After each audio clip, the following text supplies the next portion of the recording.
Sidang aktivis Pati di Pengadilan Negeri Kelas 1A Pati diwarnai kericuhan. Pembakaran BAP hingga penghadangan mobil tahanan kejaksaan dilakukan oleh keluarga. Bahkan isak tangis keluarga pecah saat kerusuhan terjadi.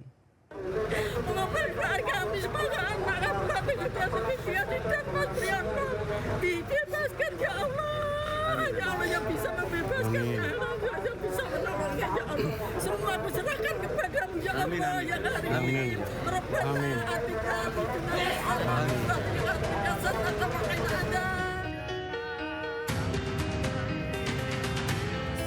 Sidang ketujuh aktivis Pati dengan terdakwa Teguh Istianto dan Supriyono yang digelar di Pengadilan Negeri Kelas 1A Pati diwarnai kericuhan. Kedua terdakwa yakni Teguh dan Supriyono sebelumnya ditangkap karena memblokir Jalan Pantura setelah Bupati Pati Sudewo gagal dimakzulkan melalui Pansus Hak Angket pada 31 Oktober 2025 lalu. Masa dari Aliansi Masyarakat Pati Bersatu AMPB dan pihak keluarga tidak terima lantaran sidang kembali ditunda hingga minggu depan. Bahkan mereka melakukan aksi penghadangan mobil tahanan dari Kejaksaan Pati.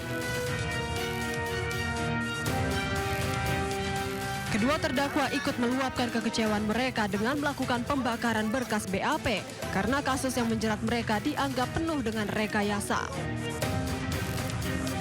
Ketegangan kembali terjadi saat pihak kejaksaan hendak memaksa keluar membawa terdakwa.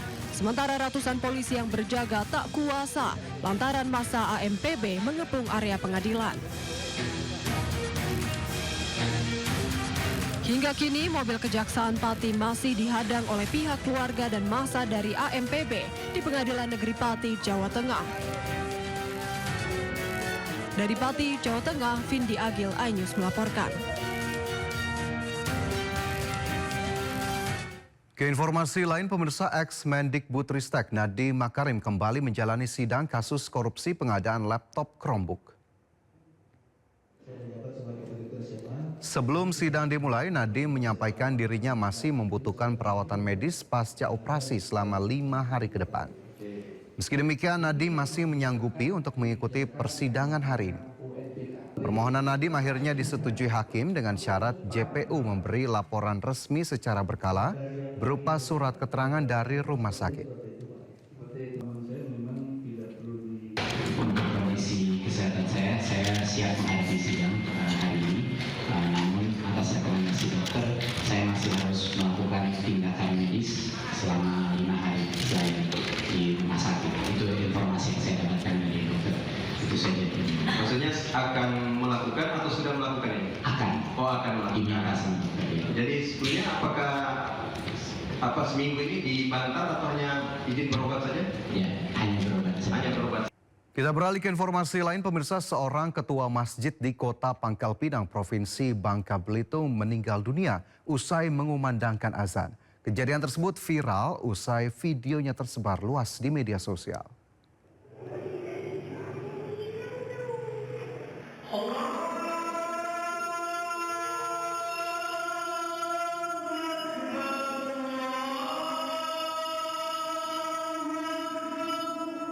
Jemaah Masjid Al-Ihsan di Pangkal Balam, Kota Pangkal Pinang dikejutkan dengan kejadian yang tidak terduga.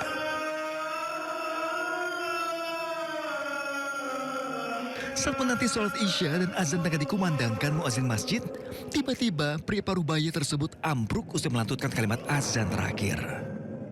Jemaah lainnya pun berlarian memberikan pertolongan. Namun Tuhan berkehendak lain. Pria berusia 70 tahun tersebut meninggal dunia. Pada sholat Isya, beliau masuk masjid, beduk sudah dibunyikan, tapi muazzinnya tidak berhalangan, dilihat kiri kanan nggak ada orang, jadi terpaksa beliau yang maju sebagai muazzinnya.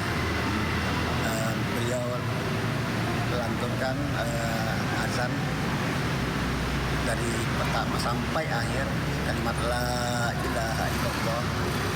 Beliau jatuh dan sakaratul mautnya pada saat jatuh itu dibawa ke rumah sakit dengan cuma memastikan saja bahwa beliau itu benar-benar sudah tidak ada, tapi sakaratul mautnya adalah di masjid. Almarhum yang juga adalah Ketua Dewan Kemakmuran Masjid Al-Ihsan disolatkan dan dimakamkan di Pemakaman Umum Ampui, Pangkal Pinang. Video CCTV yang memperlihatkan detik-detik almarhum meninggal dunia pun viral di media sosial. Dari Pangkal Pinang, Bangka Belitung, Haryanto, iNews melaporkan. Pemirsa, kondisi akses penyeberangan Desa Kalipasir, Kecamatan Waibungur, Kabupaten Lampung Timur menjadi sorotan. Seorang warga merekam perjuangan anak sekolah berangkat menyeberangkan motornya di atas perahu kecil. Pertama itu tiangnya aja gagal, dan tahap kedua ini sudah mulai pembangunan. Dalam video yang dibagikan, nampak anak-anak berseragam sekolah menaiki perahu kayu yang sudah berumur untuk mengarungi sungai. Mirisnya dalam penyeberangan, warga dan pelajar tidak mengenakan perlengkapan keselamatan yang memadai, bahkan harus berdesakan penumpang dan sepeda motor. Kondisi ini terjadi di Desa Kalipasir, Kecamatan Waibungur, Kabupaten Lampung Timur. Saat dikonfirmasi, pemerintah Provinsi Lampung menjanjikan segera membangun jembatan Kalipasir sebagai bagian prioritas program Jembatan Merah Putih.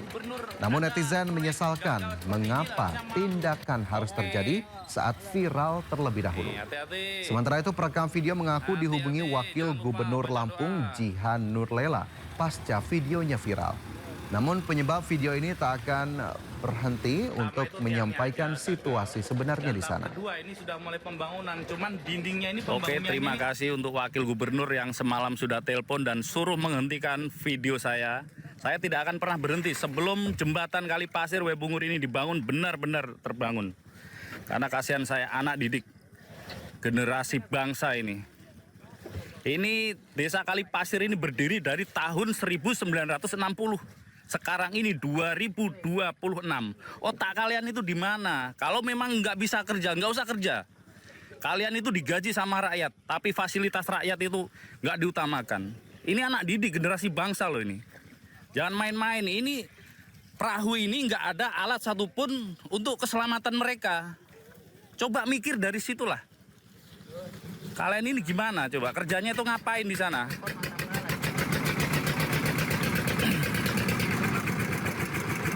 Mikirlah, mikir ya. Jangan kesini tuh cuma janji-janji busuk aja, janji-janji palsu aja kamu. Coba kayak gini coba, nggak ada alat satupun keselamatan mereka. Dia ini. Kembali bersama kami, pemirsa, viral di media sosial seorang pria di Blora, Jawa Tengah menendang seekor kucing piaraan yang dibawa pemiliknya saat jogging hingga mati. Pemilik kucing pun langsung melaporkan pelaku ke polisi.